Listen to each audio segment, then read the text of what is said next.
মা জনম দুঃখী একটা চিৎকার দিয়া বলেন, আল্লাহ ও রব্বুল আলামিন, জীবন চলে যাবে, আল্লাহ সন্তান তোমার রাস্তায় শহীদ হয়ে গেল, মা ও আল্লাহ তুমি আমার ঈমান হেফাজত করো। ও রব্বুল আলামিন, সন্তানকে যখন ওই ফুটন্ত তেলের মধ্যে ফালাইয়া দিল, রূহটা যখন উপরের দিকে উঠতে লাগলো, আল্লাহ তাআলা ওই মা সে তার চক্ষু খুলে দিলেন। ওই রূহ থেকে আওয়াজ আসতেছে, ওই কন্যা সন্তানটা বলতেছে, মা তুমি ভয় পেও না, তুমি হকের পথে আছো, মা তুমি টেনশন করিও না, এই ফেরাউনকে তুমি ভয় পাইও না, ফেরাউনকে তুমি ভয় পেও না, একটু পরে তোমার সাথে আমার জান্নাতে সাক্ষাৎ হয়ে যাবে। সুবহানাল্লাহ। মা জনম দুঃখিনী, মা তো মন এত নরম, মা সন্তানের যদি কোনো ক্ষতি হয়ে যায় মা সহ্য করতে পারে না। ফেরাউন বলতেছে, এ মা সেটা, এ দাসী এখনো সময় আছে, আমাকে রব বলে স্বীকার করে নে, তাহলে তোর সন্তানগুলোকে আমি, তোর সন্তান সহ তোকে আমি আজাদ করে দেব, তোকে আমি দাসী থেকে আজাদ করে দেব। মা সেটা বললেন, না কখনো নয়, কোন অবস্থাতে নয়। এবার ফেরাউন দ্বিতীয় কন্যা সন্তানটাকে ওয়ার্ডার করলেন তেলের মধ্যে ফেলে দেওয়ার জন্য।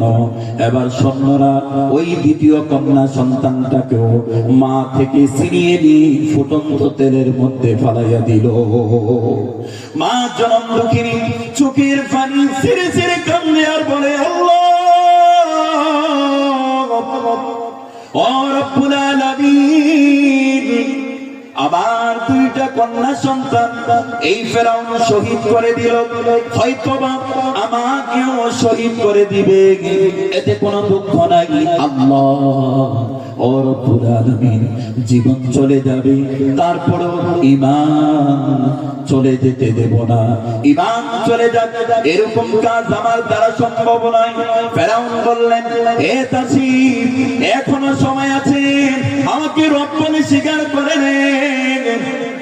মা সেটা বললেন, হে ফেরাউন পাপিষ্ঠ, শুনে রাখ, আমার দুইটা কন্যা সন্তান যেই রাস্তায় শহীদ হয়ে গিয়েছে, আমিও সেই রাস্তার মধ্যে শহীদ হয়ে যাব। সুবহানাল্লাহ। জিবরাইল আলাইহিস সালাতু ওয়াস সালাম নবীজিকে এই ঘটনাটা মেরাজের রজনীতে শোনাচ্ছিলেন সফর হালতে।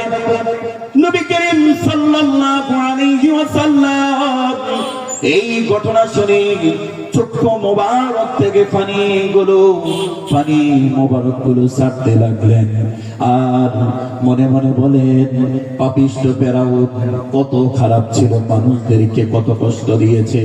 এই ফেরাউন এবার বলল, হে দাসী, হে মা সেটা, শোনো, তোমার কোলের মধ্যে যে দুধের শিশু রয়েছে, ওই দুধের শিশুকে ফুটন্ত তেলের মধ্যে ফেলে দেব, এখনো সময় আছে, আমি ফেরাউনকে রব বলে আল্লাহ বলে স্বীকার কর, এখনো সময় আছে।